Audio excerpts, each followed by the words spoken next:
You may be familiar with Hammurabi's Code, a Babylonian legal text dating back to 1700 BCE. It outlined the laws and regulations for Babylon at the time, and it's where we get the famous saying, an eye for an eye. That saying is a representation of retributive justice, basically meaning that whatever crime you commit should have a proportional punishment. So one of the foundations of the US justice system is supposed to be retributive justice. This is where you get things like minimum sentences that are predetermined based on the crime you commit. There's a lot of factors that go into the decision-making process of what constitutes a proper punishment for a crime. But again, who gets to determine these costs? And how can you put a cost on something like human life? This was the existential crisis I found myself spiraling into when I picked up Last Chance Live. This is a YA dystopian novel in which teenagers on death row have to compete in order for one last chance to live. This book made me question my reality, my values, and most importantly, the US justice system. So without further ado, hello, welcome back. It is a new day, a new sleigh, and a new video where I have something to say, and today I will be talking about Last Chance Live. So as an overview, as I've already mentioned, Last Chance Live is a young adult novel about an alternate dystopian reality in which teenagers on death row are given one last chance to fight for their lives. In exchange for signing away their right to appeal their sentence, contestants get to compete on a reality TV show in which they have to win over America and get them to vote for them every week in order to keep them alive. If they are voted out, then their sentence is expedited. But if they are the last contestant standing, they will win $20 million in order to literally pay back their debt to society. Keep that in mind because I will have something to say about that later. So in this book, we follow our main character, Eternity Price, who has been on death row for a little under a year at this point. She applies to be part of the show, and it's clear that once she arrives at the villa, I know, very ironic, they also call it the villa, it's clear that Eternity will do just about anything in order to win. Now, as I'm sure you can already tell just from the premise of this book, this video will be dealing in very heavy topics, including themes of death, violence, and assault. I will say that if you're planning on picking up the book, there are also heavy talks about religious trauma. I unfortunately was going to go more in depth about that in this video, but it was going to be too long, so I just decided to omit it for now. And of course, I will be discussing the debate about the death penalty. So if you are sensitive to any of these topics, I suggest you click off the video now. The book does go into detail about the crimes that these characters commit, including Eternity's, and it can be rather graphic. And if you look at some of the reviews on Goodreads, a lot of people said that it made them deeply uncomfortable. But I would just encourage, again, if you are in the right headspace for it, if you are okay with challenging yourself a little bit, I suggest that you pick up this book. Yes, it's uncomfortable. Yes, it's very graphic and very sad, but I don't think it's shock value. It is very purposeful, and there is a very clear message that this book is trying to convey. And a lot of the disturbing parts of this book are unfortunately based on the reality of our justice system. So if you are disturbed by the content, by the subject material, that was kind of the point. So with that out of the way, let's get into the analysis. So a little background on Eternity. As I already mentioned, she's our main character. She just turned 18. And at the beginning of the book, we don't know the full extent of her crime. We know that she was sentenced to death. We know that she's been on death row for a little bit under a year,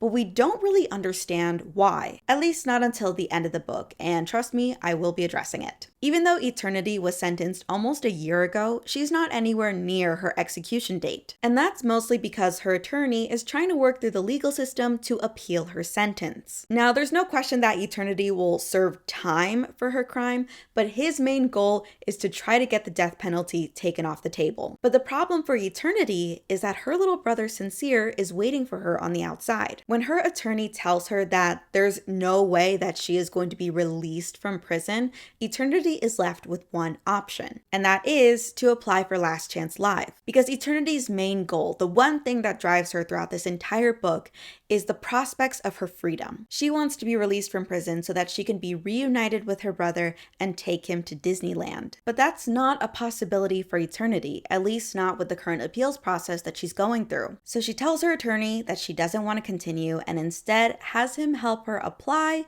for Last Chance Live. Now, this is where the first conflict surrounding the morality of the death penalty comes into play. Her attorney is very much against this decision. He does not want her to go on this show. He tells her that if Eternity decides to apply for the show, that she has to agree to waive her right to an appeal. Basically, she has to give up all her rights and allow the show to decide her fate. He tries to persuade her against this decision because, yes, even though the appeals process is long, she at least has a chance at life. That is, a life behind bars, which seems to be the main criticism, at least in this dystopian world, about this show. Because people like this attorney believe that a life is a life, regardless of where you're living it. And what he really neglects to understand is what a life behind bars really means for Eternity, or for any death row inmate at that point. Not to mention that they could go through this entire appeals process and still fail. She could go through this long journey and still be sentenced to death.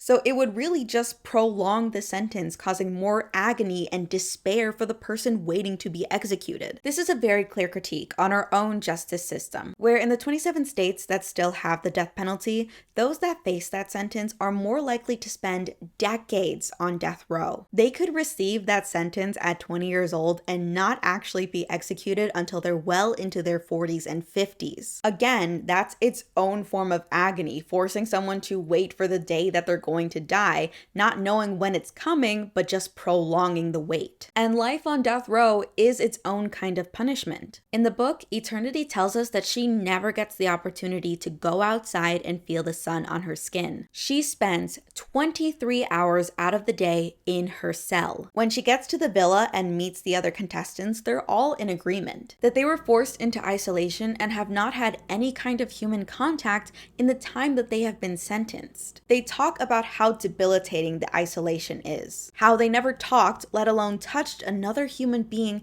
since they were imprisoned. And we know that human connection, whether it's talking to someone or simply touching them, is essential to human development. We are social creatures. We cannot stand being alone. Quite frankly, we can't survive being alone. And the contestants on this show all range from the ages of 18 to 21. So even in the span of less than 3 years, the lack of social contact has already had detrimental effects on their well-being, which at this point you might be saying to yourself, well, they're on death row. Don't they kind of deserve it? Surely whatever they did justifies a little pain and punishment? Well, that brings me to my next point, and ultimately what I walked away from this book thinking, which is, how sure are you? Our justice system is represented by Lady Justice. You know, the woman with the blindfold and the scales in her hands. It's supposed to represent that justice is not influenced by appearances or outside factors, instead only considering the cold hard facts and balancing them on the scales to determine your fate. But while Lady Justice is blind, the rest of us are not. The reality is that no one can ever truly have a fair trial, because that would require that all participants involved are unbiased and objective.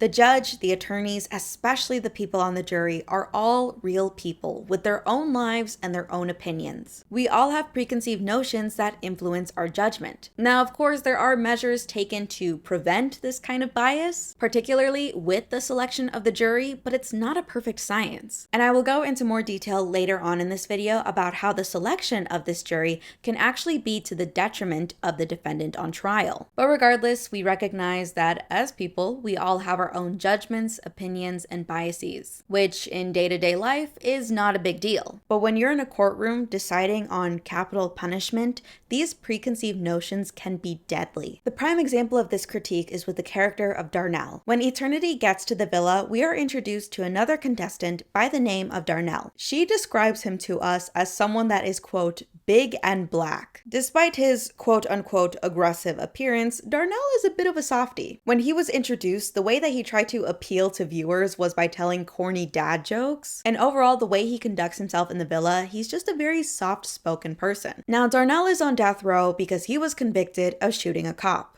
The only problem? He didn't actually do it. It was actually Darnell's younger brother who was confronted by the officer, and given the relationship between law enforcement and black boys and men, he feared for his life. In an altercation that we don't really get the details of, Darnell describes that his younger brother pulled his gun and shot the officer. When his little brother told him about the incident, the only thing he was able to say was that he just didn't want to become another hashtag. So that was when Darnell decided to take the fall for a crime he did not commit. He did so thinking that he would only serve time. Granted, it was probably going to be a long time, but he was willing to pay that price. What he did not count on, however, was being sentenced to death. This is a perfect example of the moral dilemma that people face and why they choose not to support the death penalty. Because in Darnell's case, he was convicted by a jury based on entirely false evidence. It's clear that the cards were stacked against him in this trial. His defense wasn't strong enough to prove that it wasn't him, and the prosecution didn't look far enough to see that he was innocent. They had his confession, so they decided not to look further even when there were clear contradictions. Darnell is eventually eliminated off the show, and his sentence is carried out. So, for all intents and purposes,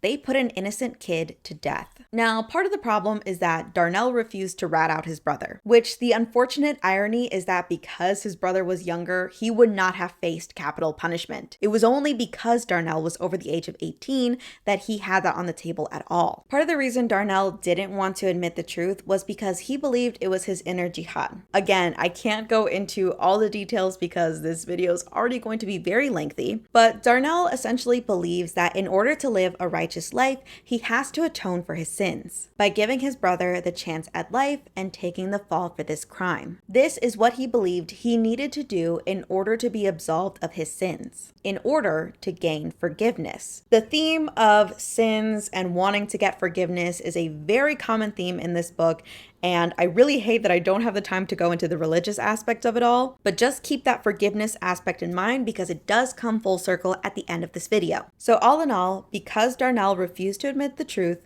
he was put to death. So it begs the question, when we're dealing with cases like this, when you have to weigh the evidence and the arguments presented to you against someone's life, how sure can you be? One of the prime examples of this dilemma is actually presented to us in a very interesting way in this book, which is the O.J. Simpson trial. I'm sorry, I do have to have my little religious aside because I absolutely loved this segment in the book. Basically, there's a segment in this book where Eternity is talking to one of the other contestants, Terrence, and she in passing mentions that she kind of believes in God. And basically, he tells her that he doesn't believe in God because God doesn't pass the O.J. test. The O.J. test is in reference to the two cases against O.J. Simpson, his federal trial and the civil court case. Basically, civil court cases are your Judge Judy. The Johnny Depp and Amber Heard trial was also a civil court case. And in civil court cases, you're basically trying to prove more likely than not. So in O.J.'s civil case, it was proven more likely than not that he committed those crimes. But when it was taken to the federal level, they had to have more evidence. Basically, in those more high-level federal court cases, you have to prove beyond a reasonable doubt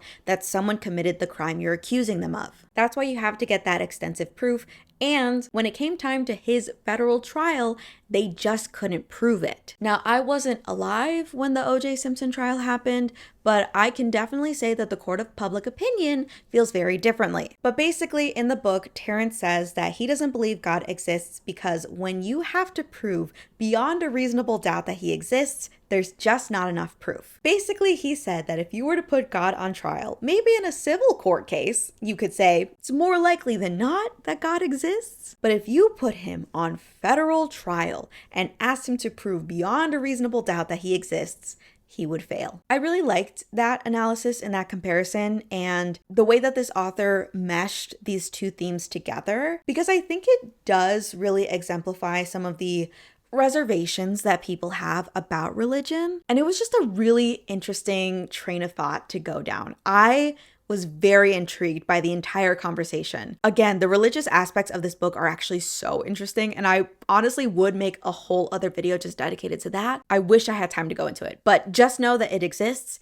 I hope you read the book so that you can understand where I'm coming from. But that line of thinking really does also apply to this critique about the death penalty, because yes, when it comes to this kind of punishment, you are in federal court. So you're trying to prove beyond a reasonable doubt that this person committed the crime that you're accusing them of. But there have been instances when we look back on the evidence, when we look back on the testimony, again with modern day technology and a better understanding of racial bias, that we realize that that evidence that was used to prove beyond a shadow of a doubt doesn't actually hold up. Now, as a reader, and because I overthink everything, I do think there is room for speculation about whether or not what Darnell is telling us is actually real. He could very well be lying and saying that his brother did the crime when he didn't actually.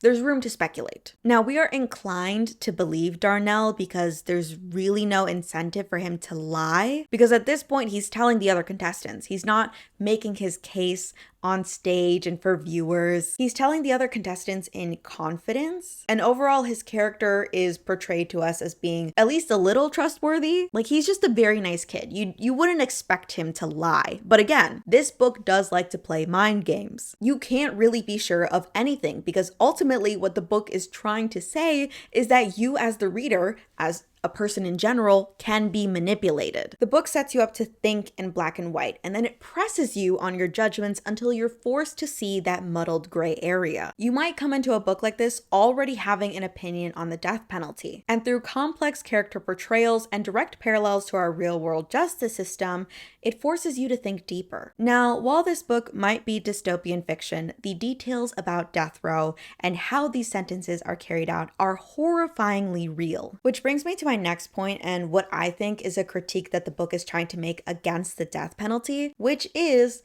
that it's not just death.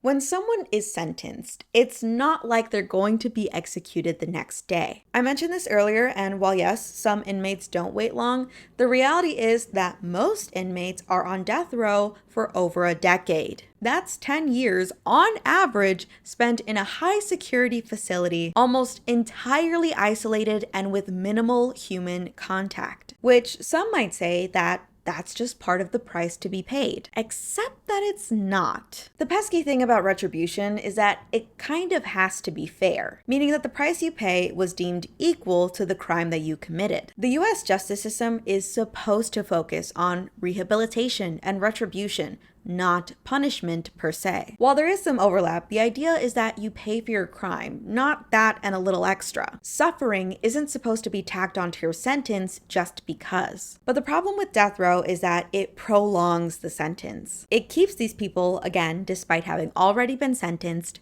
alive and suffering. Again, as I've already mentioned, isolation is in fact a form of torture. Not only that, but as we find out towards the end of the book, the way that the sentence is administered can be its own form of torture. Firstly, due to the Hippocratic oath that doctors take, swearing to do no harm, they are prohibited from in any way participating in the administration of lethal injection. Rather, the American Medical Association, or AMA, prohibits its doctors from participating. Now, apparently there are some medical professionals that may partake in these procedures, at least in states that will give them immunity from punishment.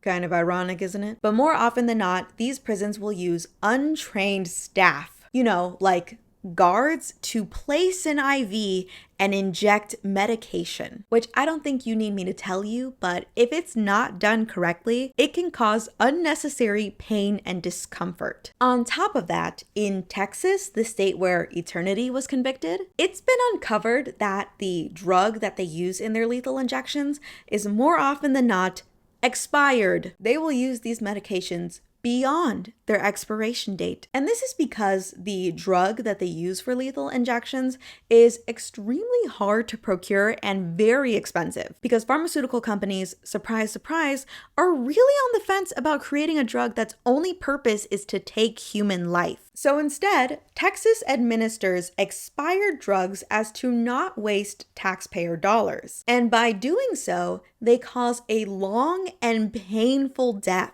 which again is not part of the sentence. Dying is supposed to be the price you pay. Suffering is not supposed to be part of that deal. Because the whole thing about the death penalty, the reason why we go through all these measures to make sure it's painless, to make sure it's ethical, at least as ethical as we can make it, is because we, as polite society, are supposed to be better. We have deemed this person to be too dangerous and beyond rehabilitation, that the crime that they committed was so egregious, so extensive, that there is no other choice than to put that person to death. But we're not doing it because we want to. We do it because there is no other choice. The debt they owe society is simply too great. So we make the process as painless as possible, as efficient as possible, because this is not supposed to be something we want to do. And yet we all just kind of accept that there is an added torture to death row inmates, as if dying wasn't enough. Oh, and as if that wasn't bad enough, Texas doesn't give death row inmates a last meal. It doesn't seem like that big of a deal, but in the book, spoiler, Eternity doesn't win Last Chance Alive, so she is sentenced to death. And the one thing she asked for, the only thing she wanted, was a Domino's pan pizza. It's such a simple pleasure. It would have been so easy for them to just give her pizza, and they refused to do so. So with all this information in mind, I was conflicted, needless to say. As I'm sure you probably gathered from my little mini rant there, I just found myself going in circles when I was trying to think through my own morality, my own values, and what I personally believe about the death penalty. But when I really thought about it, and I considered people like Jeffrey Dahmer or Ted Bundy, and I thought about their death sentences, I was like, yeah, okay, that makes sense. I agree with that. Had it been Jeffrey Epstein, I would have absolutely agreed with that. Had I heard that he was convicted in Texas and perhaps got one of those injections that was past its expiration date, I don't think I would have felt bad. But then I think of the more current example, and that's where I get conflicted once again. Yeah, I'm thinking about Luigi Mangione. I won't go too far into detail because I think there are other creators that are more dedicated to this cause and have much more insight to provide than what I will. But his case is, I think, a perfect example of the flaws and imperfections of our own justice system that could cost an innocent man his life. Now, I'm sure we're all familiar with Luigi Mangione and the murder of the United Healthcare CEO, Brian Thompson. Needless to say, it was a very high profile and very publicized case. Now, as we know, Luigi Mangione was arrested, and the officers at the scene of his arrest were in fact wearing body cameras. And it is in that body cam footage that we find out that not only was he not Mirandized, but they did an illegal search of his belongings, in which there is actually a gap in the footage. Yeah, like a missing 17 minutes or so, in which you cut to the camera suddenly turning back on, and they've suddenly found all the evidence they need to convict him. Now, because of the nature of this case, Luigi Mangione was facing the death penalty. But as of this year, the charge that carried that penalty was dismissed. There are a few reasons why that charge was dismissed. Again, someone can go into much more detail than I will, but essentially, the charge that he was facing was on a federal level. The government itself was trying to put him to death, which is different from the executions that take place in today's world, which are often carried out by the states themselves. It's not the federal government trying to put people to death. And ultimately, the thing that saved Luigi was that the crime was committed in New York, where they've already abolished the death penalty. And in the majority of these cases, the precedent is that it's up to the states to decide individually if they're going to put someone to death. I think the statistic is like 98 or 99% of execution cases are carried out by the states themselves. It's a very low percentage that are carried out on the federal level. And if they are, they have to meet certain criteria, which this case did not. But the unfortunate reality is that had this crime occurred in any of the other 27 states that still do have the death penalty, we would be having a very different conversation. Knowing the sketchy at best collection of evidence, the missing footage, and the public outcry to find a culprit, how sure can you be that Luigi Mangione was the one that killed Brian Thompson? Are you certain beyond a reasonable doubt, or is it simply more likely than not? And is that certainty, whether you're 50% sure or 99% sure, enough to bet someone's life against. Again, this conversation is extremely nuanced, and I could not possibly dream of getting to every point in this video. Admittedly, it's unfair to compare the murder of a healthcare CEO to the crimes against humanity committed by one Jeffrey Epstein. But ultimately, I do think that's part of the purpose of this book. It's asking you to take a stance and then pushing you to the extreme to see if it still holds up. I kind of feel like I'm playing devil's advocate in this video, and I normally hate devil's advocate. I've just been throwing points out there, but again, I would love to hear what you all think in the comments below. There is definitely a conversation to be had about the death penalty and about our justice system. Now that I've thrown out that moral dilemma for you all to consider in your own personal lives, I now want to talk about the book itself, specifically the metaphor of this reality TV show and why it's so effective at delivering the message. I've already talked extensively about the justice system and the obstacles and inequalities someone might face in court, and all of these exact topics are perfectly exemplified in the TV show. First, there is the obvious that each contestant is literally at the mercy of the American public. They are on trial in the worst court possible, not civil, not federal, but the court of public opinion, where these kids have to make themselves likable in order to live. And likable on reality television is not that different from likable on trial. There is a science to the way that defendants portray themselves on the stand, from how they dress to how they carry themselves to even when it's appropriate to make eye contact with the jury. It's all in an effort to come across as honest, innocent, and a way to gain favor. And these kids are doing that exact same thing on this TV show. And they have somewhat of an advantage because the show will not reveal their crimes until they're in the bottom 2 of the elimination. So when they're first introduced to the public, the only pressure is on making a good first impression. This first impression does come to the detriment of one of the contestants, Jimena, who is eliminated the very first round. When she was first introduced on camera, she came across as annoying and over the top, which was ultimately why people decided that she should be put to death.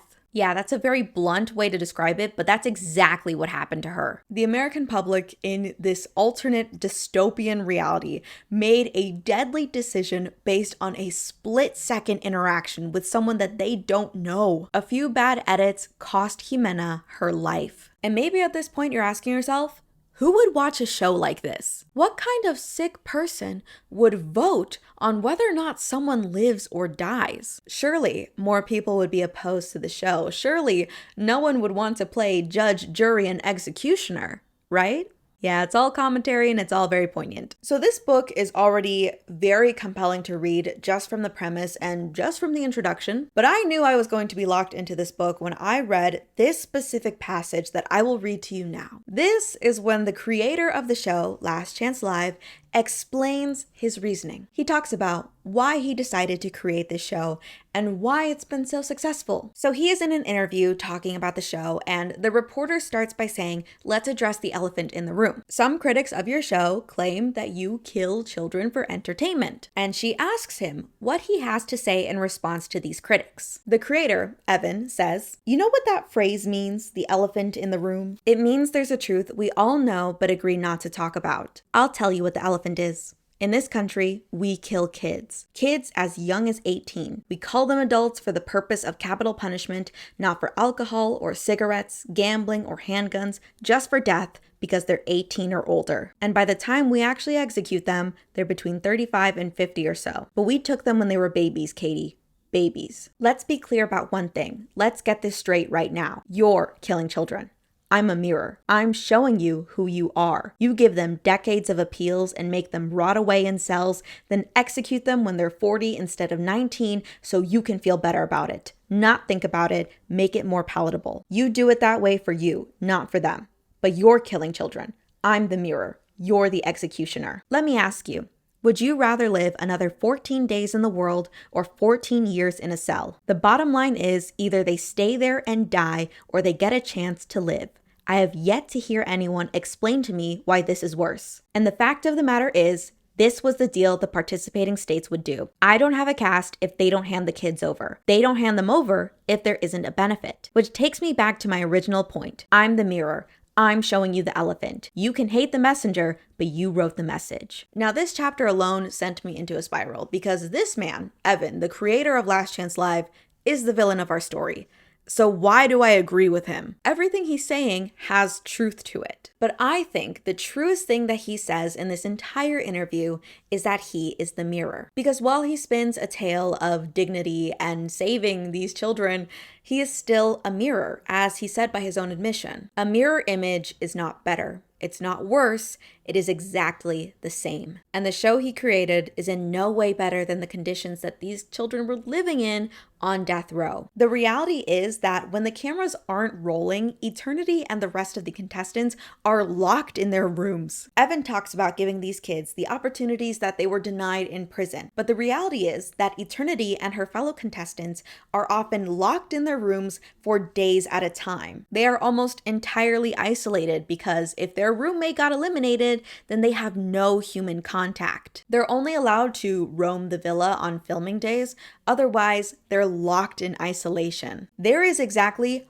one outing throughout this entire run of the show. Evan gives the contestants a chance to go to Disneyland, except only the most popular 4 contestants get to go. So our main character, Eternity, didn't actually get to go, despite the fact that Disney is kind of her whole personality. They specifically did not bring her knowing how much she loves Disney because they knew she was going to make for good TV. The only extra opportunity that these kids get is that they get to go outside and that they have a pool, but they're not by any means living any more than they would be if they were on death row. And the most horrifying part is that the show's creator, Evan, makes no secret that the contestants are entirely at his mercy. He knows very well that their lives are in his hands and even says that he is God. At the start of the show, they make sure to outline certain rules. First, they will have the opportunity to compete in challenges for immunity. Challenges that are entirely arbitrary and rigged, mind you. Some of these challenges are stuff that you would do on field day. They do a 3-legged race at one point. They have to hop around in potato sacks. They even do the little parachute, but even that is bastardized in this book, where they're forced to sit under the parachute in the hot sun in turtlenecks and jeans, literally suffocating them until they're the last one standing. Most of the challenges are literally put on to make a fool of the contestants, just as a way to kind of like point and laugh at them. Again, whole other conversation. Let me continue. They also get the chance to vote out a contestant, so they won't have the opportunity to compete in these challenges. And the other rule, the very important rule, is that there will be 1 elimination per week. They'll reveal who is in the bottom 2 of that voting round, and then those 2 people will get put into sudden death, where America will get 1 more chance to vote on who they want to keep, and whoever gets the least amount of votes will be eliminated from the show. But as the show goes on, these rules go out the window. At one point in the story, Evan gets frustrated when the kids aren't giving him the content he wants. They aren't as talkative, they're depressed that the friends that they made in the show are dying, and they don't like being used for entertainment. Surprise, surprise. So in a rage, Evan forces them to vote off one of the contestants. No challenge, no chance at immunity, no public vote. Now they have to pick the person that's going to die. It's a common theme throughout this book that as the show progresses, the rules change dramatically. And again, it's a parallel to how death row inmates are at the mercy of the justice system. Their fate can change at the drop of a hat, whether they are exonerated or their sentence is suddenly moved forward. And again, like the justice system, these kids are denied the smallest of dignities, which this is not a dig, but the only food that they're allowed to eat at the villa is vegan food. Rather, that is the sponsor of Last Chance Live. And because no other food company wanted to sponsor them, I wonder why, they're forced to eat entirely vegan, which I think is also a really funny commentary that just popped into my mind, that people are mostly vegan because of the ethical concerns about killing animals, because animals have the right to live, an equal right to live as humans. And it's the fact that this only clicked right now as I'm recording. Wow. Literally, the more I have talked about this book and the more that I've just sat with it, the more I have discovered about it. There are so many layers to it, and quite frankly, that's why this video is going to be so long. I could just go on and on. Ultimately, while this book covers topics of justice and retribution, It's also a story about forgiveness. Now again, as I mentioned, this book is exaggerated and extreme. It really pushes the boundaries of your judgments, your opinions, your biases, and forces you to really consider them. To think about your own morals and values and take it to an extreme to see where your boundary is. How far can you be pushed before your own morals crumble? And part of this extreme is in the characters. The people in this book, including our main character, are in many ways irredeemable. They've each committed horrific and violent crimes that landed them on death row. Eternity, as our main character, is meant to make you question yourself. Because when she is introduced to us, she comes across as a very pitiful character. She lost both her parents at an extremely young age, and it feels like everything goes wrong for her. She is constantly ridiculed for her weight and dehumanized and alienated from the people around her. We learn about Eternity through flashbacks, all leading up to her crime. We find out that Eternity had an ongoing rivalry with her cousin Marquise. He was never very nice to her, he always made fun of her because of her weight, and he was a prime reason why she felt alienated. But this rivalry is pushed too far. Eternity recruits a guy that she met at a cookout to help her beat up Marquise. Although what she doesn't realize until they're literally right outside his house is that this guy does not have the same goal as Eternity. He's not just going to rough up Marquise. Instead, he's going to kill him. So on the night in question, this guy and Eternity both break into Marquise's home. Unbeknownst to them that not only is his little sister home, but so is Eternity's brother, Sincere. Again, without going into extreme detail, the night ends with Marquise and his younger sister dying, and Sincere being hospitalized for his injuries. We get a very detailed first-person perspective of the night in question, and the book does not sugarcoat this crime at all. It does not excuse Eternity's behavior or the crime itself. It's not trying to give her a reason or make you understand why she did what she did. Marquise alienated her and bullied her because of her weight. Absolutely. But that doesn't mean he deserved to die. And the book is very clear about that. He did not deserve what happened to him, and neither did anyone involved in this situation. The book isn't asking you to try to understand her perspective. It's not asking you to sympathize with her. It's not asking you to excuse her actions. Instead, this book is asking you to consider two things: what it means to forgive and what the price of forgiveness is. As I mentioned earlier in this video, the way that the show works is that if you're the last contestant standing, you are awarded $20 million. Your record isn't expunged. You're not suddenly forgiven for your crimes. Instead, you get money.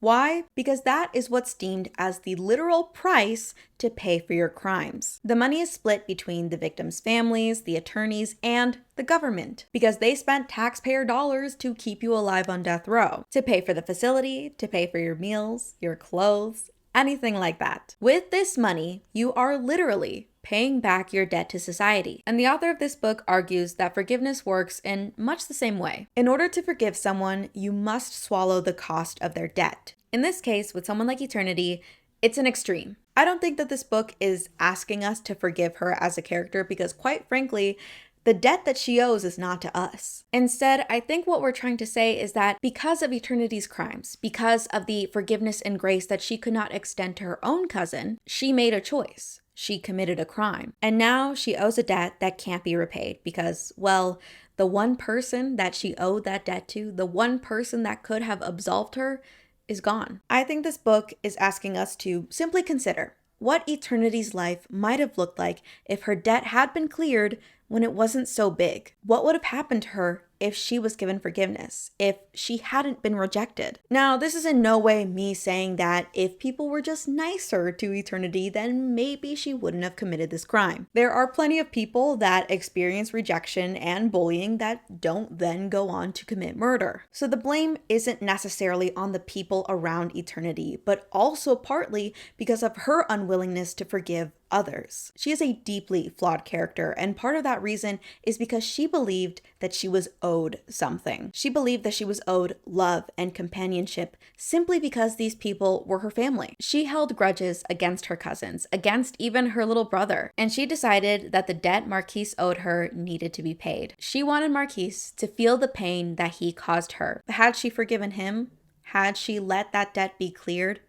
maybe the outcome would have been different. So with this book, we must consider what forgiveness means to us, what debts we're willing to forgive, what costs we're willing to pay, and consider if these debts protect us or hold us back, whether it's the debts we owe others, what they owe us, or what we owe to ourselves. I don't think I could possibly say it so eloquently, so instead, I will leave you with this author's note. As you navigate this world with its pain and unfulfilled promises, be mindful of whose spirit you might crush. Remember the people who crushed yours. I'm certain that Eternity's life would have been changed by mercy, her existence transformed if others had forgiven her, or if she had forgiven others. But even though I'm the author, I do not know what to think about the end of Eternity's journey. Does she believe forgiveness is possible for her? Do you believe forgiveness for Eternity's crime is possible? Is forgiveness really available to everyone, no matter what they did? What I do know is this. Forgiveness is not a feeling. It's a paid bill. Forgiveness is the payment that comes after harm, after someone causes damage. The damage has to be remedied for forgiveness to be possible.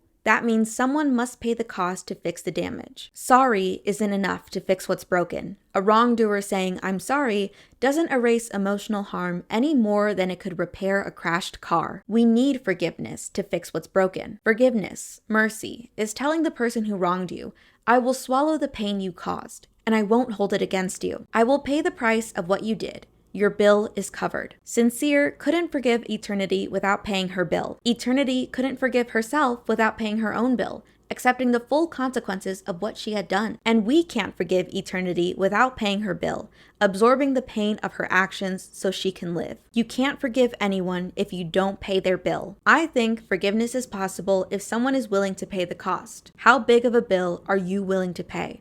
How much damage are you willing to forgive? My suggestion, be merciful. Forgive those who wrong you. Pay the cost of what they do to you. We must contend with the questions Eternity faces. Do we need to change? Can we? Where are we headed? Are we sure that we're right about where we're going? Have we forgiven others? Whose bills have we paid? And who will pay our bill? Are we forgiven for what we've done? And with that, that is the end of my video. That was, quite frankly, a lot to think about. This book really had me contemplating things, especially the author's note at the end, because I am in fact a person that is motivated by spite. I do hold a lot of grudges, and you know what? Spite can be quite a motivator. So maybe there are some debts that I'm okay with having. This book definitely had me contemplating for a very long time. I spent 2 weeks coming up with this script because I just kept spiraling and going on other tangents. Like, I had to write out a whole bunch of segments because I'm like, this is going to be a 3-hour long video. And as much as I would like to think that someone would sit for 3 hours of me talking, I couldn't do it. I can barely sit through editing 3 hours of me talking. I don't think anyone wants to hear it. Plus, I do want to leave some room for everyone to make their own interpretations. I hope that you guys pick up this book. I hope you like it. And of course, let me know if you've read it in the comments. Let me know your thoughts, opinions. If you have anything to add, I would love to hear it. Honestly, I'm a little conflicted about making this video just because there is so much conversation to be had. So the idea that I'm just like starting a lot of these conversations and essentially just being like, make your own ideas, I don't really like that. I think it should be a longer conversation, like face to face between people, not just like a video essay or a book review on YouTube. I think it's just way too nuanced to just hear one person's side. So at the very least, I hope that this video gets you thinking. Let me know your thoughts in the comments below. If you like this kind of content, be sure to leave me a comment, like, subscribe if you haven't already. And you can also follow me on all my other social media at Listen to Kristen on TikTok, Instagram, and Goodreads. And with that, that's the end of my video. Thank you so much for watching, and I will see you in the next one. In my last video, I said I was going to make a positive review, which technically this is because I give this book 5 stars, but unfortunately it's just not a very positive topic. I'll try again next time. Thank you.